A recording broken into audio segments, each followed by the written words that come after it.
just need random image thingy.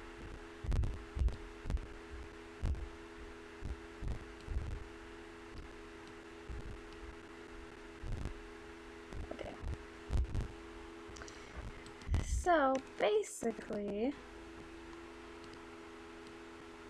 what you want to do,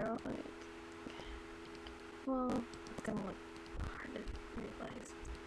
Get one more. Okay. So basically what you want to do with the below motion, blur motion curves things, this thingy, and I have presets on it, so, but I'll go through it. Okay, so like the Z distance, that's kind of like where it is in relation to like the camera. So if you go this direction, so make it smaller, it like zooms in, and if you go past one, like, you know, one as your setting, then it's farther away. So that's what that does. And then the rotation, that just rotates it. So if you want to go that direction or that direction, you do that. And then of course shifting Y, you get your Y axis, so it moves, or X axis, Y axis. My brain is so dead today. Okay, so there's that. Shutter duration, it's kind of like the amount of blur that's going to happen when you're moving things. So let me kind of show you. So say I want to go in. So if you have like a high shutter duration, it's going to be a lot more blurry. Whereas if you decrease it, it'll kind of like, it won't be as bad. Because you can kind of see that there's little ghost lines everywhere. That's the difference. And I usually like to keep it kind of like about here as my setting. Shutter shift, it's like the same thing, but it like depends on where exactly it's gonna be in relation to that, which can be fun to play around, but I usually don't. Move you back down. Exposure, that's just like how bright you want it to be, I think. Oh no. Oh, that's interesting. I didn't know I did that. Cool. I learned something new. I didn't know what that did. What was this at? 0.5? There we go. Brightness is what changes that. There we go. Cool. So you can change the brightness level while you're actually in the middle of doing the effect. And then this is really important. So like with this one, I reflect them so that when you go out, you actually have something here. Although it looks funky because there was a line in this. Let me just like get rid of that so it doesn't look like that. Okay, yeah, like that.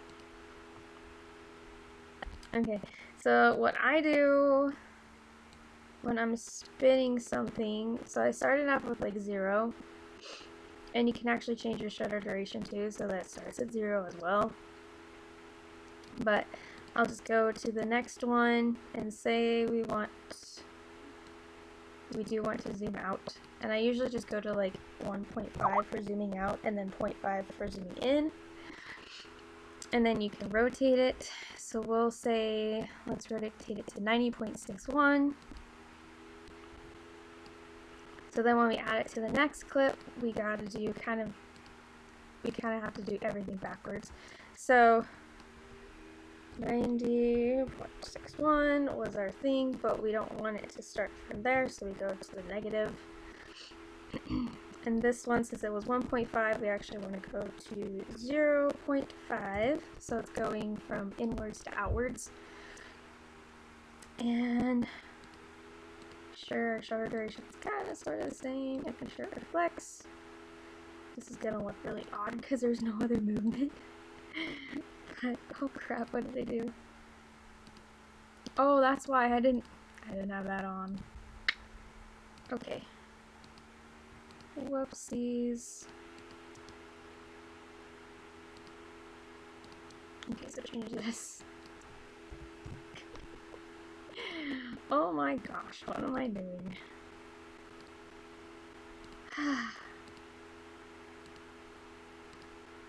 Okay, and this we don't want irritation. Oh my goodness.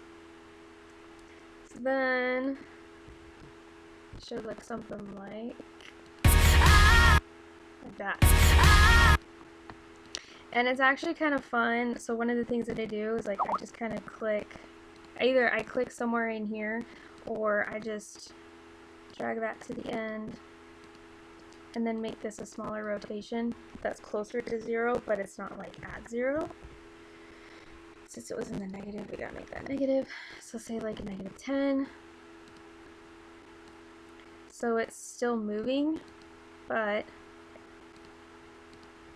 whoops, we gotta make sure that this is gonna be closer to 1 as well. So we want to make it, since we're going from 0.5 to 0.1, let's make it 0.98.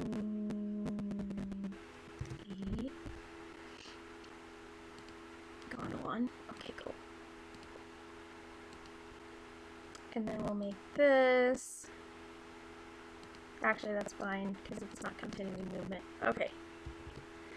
So instead, we have like that. And yeah, and you can mess around with like the clip too to even like make it a little bit more. So where does it work here? Kind of like right there. Even make it a little bit bigger.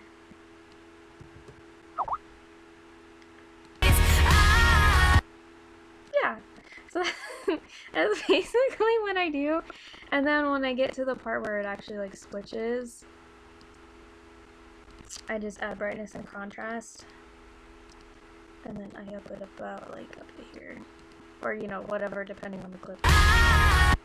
So it looks like a nice beat, a nice flash of some sort. And I just repeat it here. So I think it was about that. So then you get that. Yay! That's kind of how I did blow mo curves. So if you have any more questions, Amber, I'm totally okay with answering any of them if this was like confusing or it didn't cover something.